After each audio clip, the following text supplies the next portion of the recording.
भगवान श्री कृष्ण गीता में कहते हैं कि जैसा श्रेष्ठ पुरुष आचरण करते हैं वैसा ही बाकी सब लोग भी आचरण करते हैं।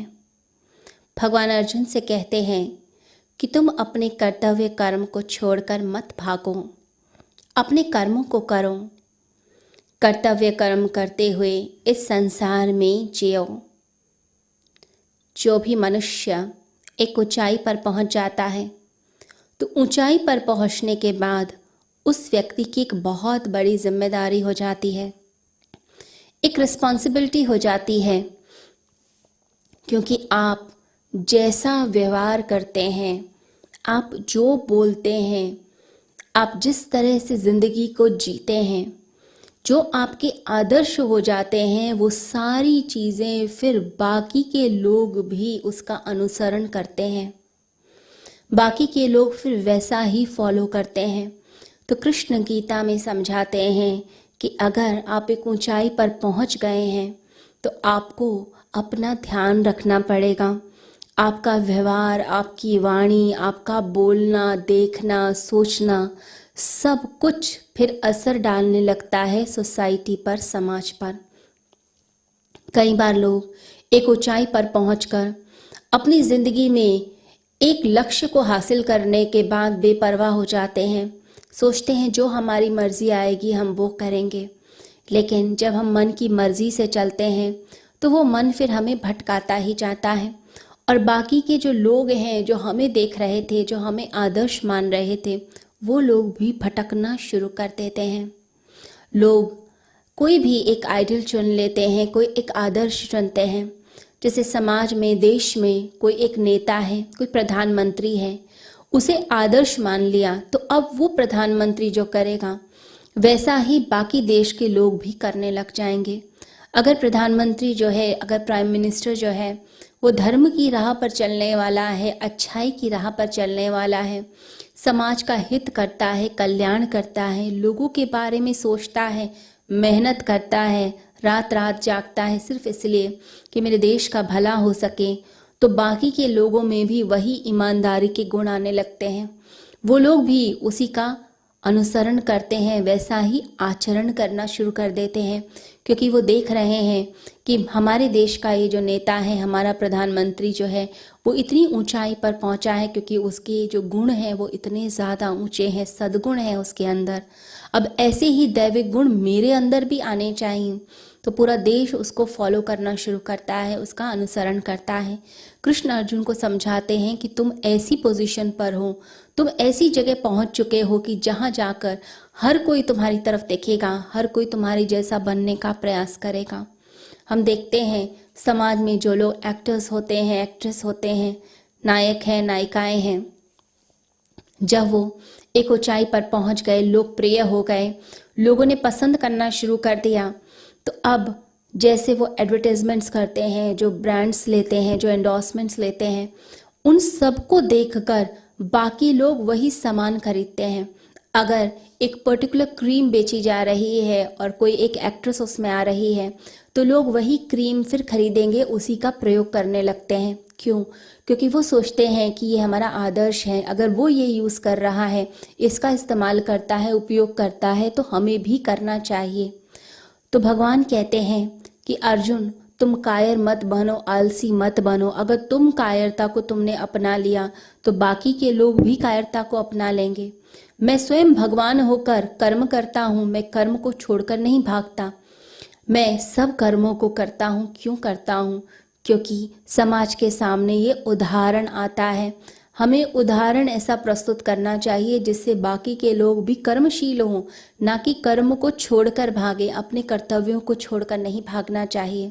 हमारे घर में हमारे लिए कुछ कर्तव्य होते हैं, समाज के प्रति कुछ कर्तव्य होते हैं, स्वयं के प्रति कुछ कर्तव्य होते हैं। जब भी हम अपनी रिस्पॉन्सिबिलिटी से, जिम्मेदारी से भागना शुरू कर देंगे, तभी ज़िंदगी में परेशानी शुरू होती है। तो अपने कर्तव्य कर्मों को ना छोड़ें। घर में जो माता पिता हैं उन्हें भी ध्यान रखना चाहिए कि जैसा वो आचरण करेंगे, जैसा व्यवहार करेंगे, वैसा ही व्यवहार जो है उनके बच्चे भी करना शुरू कर देते हैं। बच्चों के लिए माता पिता आदर्श होते हैं। अगर वो देखते हैं कि माता बात बात पे नाराज़ हो जाती हैं, बात बात पे मुंह बनाने लगती हैं, बुरा मान जाती हैं और जब तक सॉरी ना बोला जाए वो किसी की सुनती नहीं हैं और एक कोने में जाकर बैठ जाती हैं, तो बच्चे भी फिर आगे जाकर वही चीज़ पे करने लग जाते हैं। वो भी छोटी छोटी बातों का बुरा मान के बैठ जाते हैं। 2-2 दिन, 3-3 दिन, 20-20 दिन बात नहीं करते। जब तक सॉरी नहीं बोली जाएगी वो भी फिर बात नहीं करते हैं। हम जो व्यवहार प्रस्तुत करते हैं वैसा ही व्यवहार हमारे बच्चे भी ले लेते हैं। तो अगर घर के जो बड़े हैं, दादी हैं, दादा हैं, माता हैं, पिता हैं, उन्हें इस बात का ध्यान रखना चाहिए कि जैसा आपका व्यवहार होगा वैसा ही आपका भविष्य भी बनेगा। आपके बच्चे भी फिर वैसा ही करने लग जाते हैं, क्योंकि उनके लिए तो आप ही सब कुछ हैं। अगर पिता जो है धर्म के मार्ग पर चलने वाले हैं तो बेटा भी धर्म के मार्ग पर चलेगा।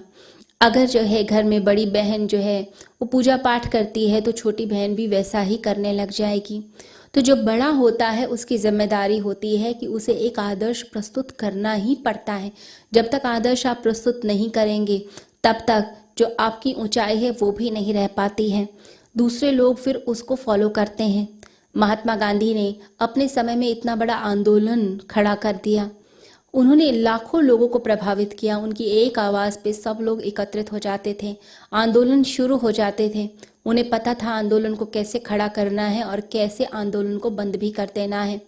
उनकी एक आवाज़ पे लोग चलते थे। क्यों? क्योंकि उनके अंदर वो जो शक्ति थी, वो शक्ति के कारण ही वो सब लोगों को खींच लेते थे। वो ध्यान रखते थे कि मेरा एक एक आचरण, एक एक व्यवहार, मेरी एक एक बोली, एक एक वाक्य का महत्व है। जब कोई व्यक्ति महत्व समझता है तो उसके बाद उसका जीवन थोड़ा सा अलग भी हो जाता है। जो लोग कुछ भी करते हैं, कुछ भी खाते हैं, कैसे भी चलते हैं, समय का ध्यान नहीं रखते हैं, वो अपने आप को कमज़ोर बना रहे हैं। धीरे धीरे वो कमज़ोर होते हैं, यानी उनकी बात का कोई महत्व नहीं रह जाता है। महात्मा गांधी को बहुत लोगों ने फॉलो किया। उनका जो श्रेष्ठ आचरण था उसको सभी लोगों ने लिया। नेल्सन मंडेला ने महात्मा गांधी को ही फॉलो किया। मार्टिन लूथर किंग जूनियर ने भी उन्हीं को ही फॉलो किया। तो महात्मा गांधी एक श्रेष्ठ उदाहरण थे। 99% लोग जो हैं वो फॉलो करते हैं, ऐसा मनोवैज्ञानिक कहते हैं। तो आप जैसे हैं वैसा दूसरे लोगों पर असर डालेंगे। आपके अंदर की जो वाइब्रेशंस है, आपके अंदर की तरंगे दूसरे लोगों को ज़रूर छूती हैं, उनके जीवन में प्रभाव डालती हैं। अगर आप अच्छाई की नकल कर रहे हैं तो इसमें कोई बुराई नहीं है। अगर कोई घर में अच्छा व्यक्ति है और आप उसकी तरह अच्छा बनने का प्रयास करते हैं तो ये एक अच्छी बात है। कई बार नकल भी वो काम कर देती है जो असल नहीं कर पाती।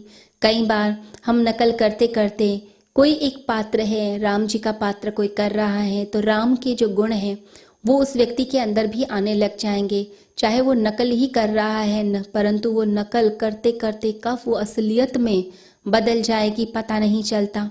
किसी एक व्यक्ति को आप फॉलो करते हैं, उसकी बातें सुनते हैं, उसके साथ रहते हैं तो संग का रंग लग जाता है, वैसा रंग आप में भी आने लगता है।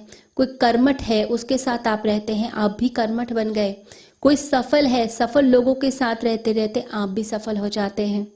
भगवान बुद्ध ने अपने समय में संन्यास लिया तो हजारों लोगों ने भगवान बुद्ध को देखकर संन्यास ले लिया।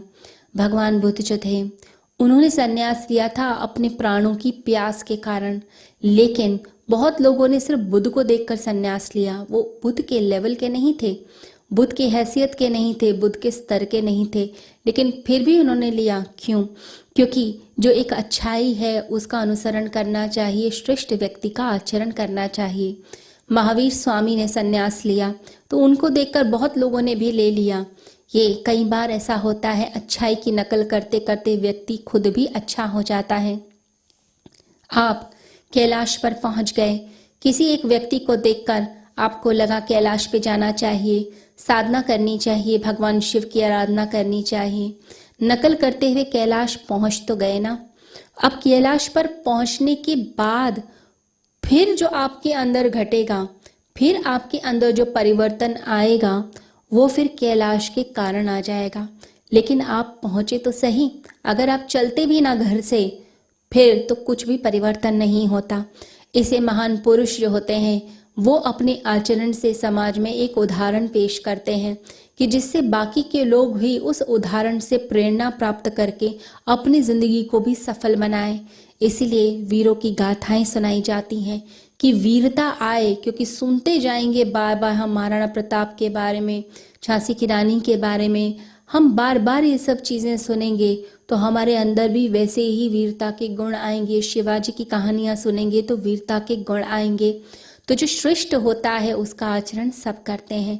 इसी गीता में श्री कृष्ण अर्जुन को समझाते हैं कि तुम्हें अपने कर्तव्य कर्म के प्रति जागरूक रहना है, अपना ध्यान रखना है। तुम आलसी नहीं हो सकते हो क्योंकि तुम एक ऊंचाई पर हो। इसलिए हर मनुष्य को ये ध्यान रखना है कि हमें उच्चता की तरफ ही चलना है, उच्च आचरण करना है और उच्च आचरण करते हुए अपनी ज़िंदगी को तो आनंद में बनाना ही बनाना है, साथ ही दूसरों की ज़िंदगी को भी खुशियों से भर देना है। सभी को हरिओम।